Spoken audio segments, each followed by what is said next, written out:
இந்த மகர லக்னத்திற்கு செவ்வாய், புதன், சுக்கிரன் ஆகிய 3 கிரகங்களும் சுப கிரகங்கள் ஆகும். சந்திரனும் வியாழனும் பாவ கிரகங்கள் ஆகும். சுக்கிரன் ஒருவனே இந்த லக்னத்திற்கு யோகக்காரகன் ஆவார். சுக்கிரனும் புதனும் கூடியிருந்தால் ராஜயோகமாகும். காரணம் தர்ம கர்மாதிபதிகள்.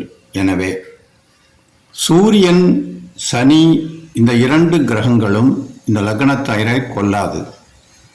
சந்திரனும் குருவும் மாரகர்கள். மாரகஸ்தானமாகிய 2, 3, 7, 8, 12 ஆகிய இடங்களில் இந்த கிரகங்கள் இருந்தால் மாரகத்திற்கு சமமான கண்டத்தை கொடுப்பார்கள்.